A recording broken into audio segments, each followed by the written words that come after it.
எந்த கல்லூரியும் சாதி மதம் உட்பட கல்வித்துறையால் இசைவளிக்கப்படாத எந்த நிகழ்விலும் மாணவர்களை கலந்து கொள்ளுமாறு கட்டாயப்படுத்தக்கூடாது என உயர்நீதிமன்ற மதுரை அமர்வு ஆணையிட்டுள்ளது.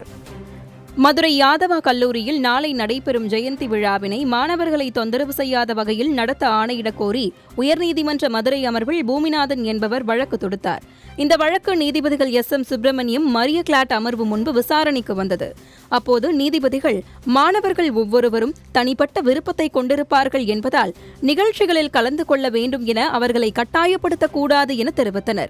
விடுமுறை நாட்களில் கல்லூரியில் நடைபெறும் எந்த நிகழ்ச்சிகளிலும் நடைபெறும் நிகழ்ச்சிகளில் மாணவர்கள் கலந்து கொள்வது கட்டாயம் என வற்புறுத்தக்கூடாது எனவும் எந்தவொரு கல்லூரியும் சாதி மதம் உட்பட கல்வித்துறையால் இசைவளிக்கப்படாத எந்த நிகழ்விலும் கலந்து கொள்ளுமாறு மாணவர்களை கட்டாயப்படுத்தக்கூடாது எனவும் நீதிபதிகள் ஆணையிட்டுள்ளனர். அப்படி கட்டாயப்படுத்தியது உறுதியானால் கல்லூரிக்கு வழங்கப்படும் அரசு உதவியை உயர்கல்வித்துறை இயக்குநர் நீக்கம் செய்வது உள்ளிட்ட நடவடிக்கைகளை எடுக்க வேண்டும் என கட்டளையிட்ட நீதிபதிகள் கல்லூரி வளாகத்தினுள் சாதி அடையாளம், குழு அடங்கிய பேனர்கள், போஸ்டர்கள் வைக்கப்படக்கூடாது எனவும் மீறினால் காவல்துறை மற்றும் கல்வித்துறை தரப்பில் கல்லூரி நிர்வாகத்தின் மீது உரிய நடவடிக்கை எடுக்கலாம் எனவும் ஆணையிட்டு வழக்கை முடித்து வைத்தனர்.